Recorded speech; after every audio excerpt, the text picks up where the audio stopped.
মহাত্মা গান্ধীৰ স্মৃতি বিজড়িত মাছৰ হাটবৰ নামঘৰত আয়তীৰ নাম।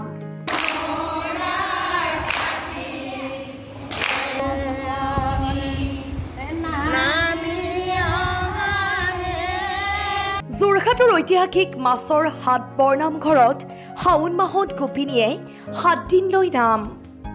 ভাদ মাহত 5খন সমাজে পুৱাৰে পৰা নিশালৈ মাহজোৰা নাম লয়। যোৰহাট নগৰৰ গাতে লাগি আছে অতি মহিমামণ্ডিত ঐতিহাসিক মাছৰ হাটবৰ নামঘৰ। 1528 চনত প্ৰতিষ্ঠিত এই নামঘৰলৈ আবহমান কালৰে পৰা ৰাজ্যৰ বিভিন্ন প্ৰান্তৰ পৰা বছৰৰ 12 মাহেই ভক্তৰ আগমন হয়। নামঘৰ প্ৰতিষ্ঠাৰ পিছৰে পৰা শাওণ মাহত গোপিনীসকলে 7 দিন নাম লয়। আনহাতে পবিত্ৰ ভাদ মাহত 5খন সমাজে পুৱাৰ পৰা নিশালৈ মাহজোৰা নামত অংশগ্ৰহণ কৰে। ৰাজ্যৰ ভিন্ন প্ৰান্তৰ পৰা লাখ লাখ ভক্তৰ সমাগম হয়। দেশৰ স্বাধীনতা আন্দোলনৰ সময়ত মহামানৱ মহাত্মা গান্ধী আহিছিল মাছৰ হাট নামঘৰলৈ। ঢেকীয়াখোৱা নামঘৰ প্ৰতিষ্ঠা হোৱাৰ পিছত প্ৰায় 4 মাহমানৰ পিছত আমাৰ নামঘৰ প্ৰতিষ্ঠা হৈছে।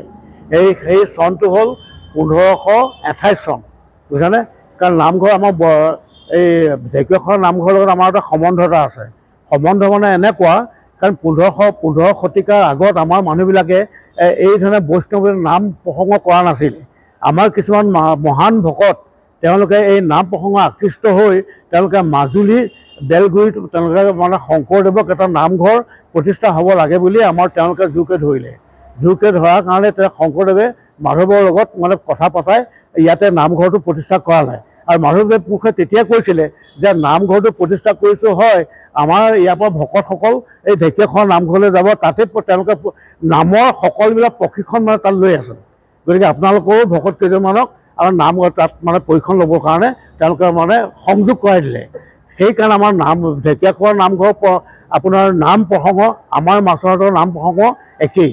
এতিয়া মহিলাসকলে যিটো নাম লৈছে সেই নামৰ যিটো আৰ্হি, যিটো মানে সুৰ সঞ্চাৰ, এই ঢেকীয়াখোৱাটো সেই একেই, বুজিছানে? এইখিনি হ'ল আমাৰ মানে তেতিয়া। আৰু তাৰপিছতে কি হ'ল, আমাৰ যেতিয়া মহাত্মা গান্ধী আমাৰ যোৰহাটলৈ আহিছিলে, কৃষ্ণনাথ শৰ্মা আপোনাৰ তেখেতে অস্পৃশ্য নিবাৰণৰ কাৰণে তেখেত আহিছিলে। কৃষ্ণনাথ শৰ্মাৰ সেইখিনি সময়তে তাৰমানে বামুণসকলক তাৰমানে তাত